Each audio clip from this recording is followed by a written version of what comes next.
ഈ ഇന്ത്യ മുന്നണി വലിയ പ്രതിസന്ധിയിലേക്കാണല്ലോ നീങ്ങുന്നത്. കാരണം ഈ മമതാ ബാനർജി ഒറ്റയ്ക്ക് മത്സരിക്കാൻ തീരുമാനിച്ചു. ഇന്ത്യ മുന്നണിക്ക് ഒരു പ്രശ്നവുമില്ല. കേന്ദ്രത്തിൽ വരുമ്പോൾ എല്ലാവരും ഒറ്റക്കെട്ടായി BJP നിർത്തും.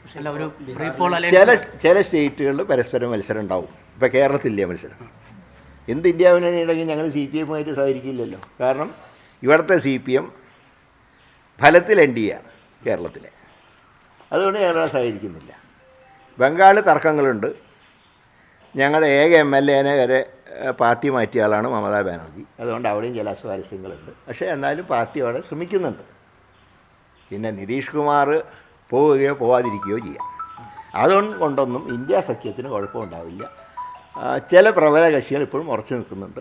ഇതൊക്കെ പറഞ്ഞാലും പഞ്ചാബിൽ മത്സരിച്ചാലും ഡൽഹിയിൽ ആം ആദ്മിയായിട്ട് സഖ്യമുണ്ട്. RJD ആയിട്ട് പൂർണ്ണമായിട്ടും ബീഹാറിലെ സഖ്യമുണ്ട്. അഖിലേഷിൻ്റെ പാർട്ടിയുമായിട്ട് UP-യിൽ ഏതാണ്ട് ധാരണയിലെത്തിയിട്ടുണ്ട്. മറ്റ് സ്റ്റേറ്റുകളിലും സഖ്യം ഉണ്ടാവും. അത് തന്നെയാണ് ശിവസേനയായിട്ടുള്ള സഖ്യമുണ്ട്. അതുകൊണ്ട് കേന്ദ്രത്തിലൊരു ഭൂരിപക്ഷത്തിനുള്ള ഒരു സന്ദർഭം ഉണ്ടാവുമെന്നാണ് ഞങ്ങളുടെ പ്രതീക്ഷ. അല്ല, പക്ഷേ വോട്ടുകൾ ഭിന്നിച്ചു പോകുന്നത് വലിയ പ്രശ്നമല്ല. അല്ല, അതാ ഈ പറയുന്ന സംസ്ഥാനങ്ങളിൽ ഭിന്നിച്ചതുകൊണ്ട് BJP-ക്ക് കാര്യമായ നേട്ടം ഉണ്ടാവില്ല. പഞ്ചാബിലിപ്പോൾ മത്സരം ആം ആദ്മിയും കോൺഗ്രസും തമ്മിലാണ്. BJP അവിടെ കംപ്ലീറ്റ് ആയിട്ട് താർന്നടിക്കുന്നു. അതുകൊണ്ട് ബംഗാളിൽ തന്നെയാണ് അവസ്ഥ. ബംഗാളിലെ മമതയോടുള്ള വിരുദ്ധ വികാരം കോൺഗ്രസ് CPM മുന്നണി ചിലപ്പോൾ അത് പരിഹരിക്കും. ഏതായാലും അവിടെ തീരുമാനമായിട്ടില്ല, ചർച്ച നടക്കുന്നത്. നിതീഷ് കുമാർ അങ്ങോട്ടും ഇങ്ങോട്ടൊക്കെ ചാടും, ചാടാതിരിക്കും. നിതീഷ് കുമാറിൻ്റെ ഇതിലേക്ക് കണക്കാക്കേണ്ട ആവശ്യമില്ല. പക്ഷേ ഞങ്ങളായിട്ടൊരിക്കലും അദ്ദേഹത്തിനെ പുറത്താക്കില്ല. അവിടെയും ചർച്ച നടക്കുന്നു എന്നാണ് ഞാൻ മനസ്സിലാക്കുന്നത്. അതുപോലെ ഇപ്പോൾ തൃശ്ശൂരിന് പിറകെ പാലക്കാടും ചുമരെഴുത്ത് സജീവമാകുന്നുണ്ട്.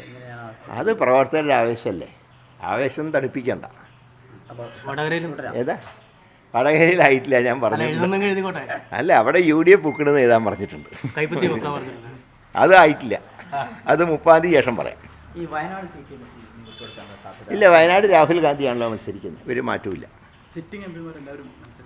എല്ലാവരും മത്സരിക്കാനാണ് ഇപ്പോൾ ഏതാണ്ട് ധാരണ. കണ്ണൂർ ഒഴികെ. കണ്ണൂർ KPC പ്രസിഡന്റ് സാധാരണ കഴിഞ്ഞ മുല്ലപ്പള്ളി മാറി നിന്നിരുന്നു. അതുപോലെ മാറി നിൽക്കാനാണ് സുധാകരൻ ദേശീയ നേതൃത്വത്തെ അറിയിച്ചിട്ടുള്ള. തീരുമാനമായിട്ടില്ല.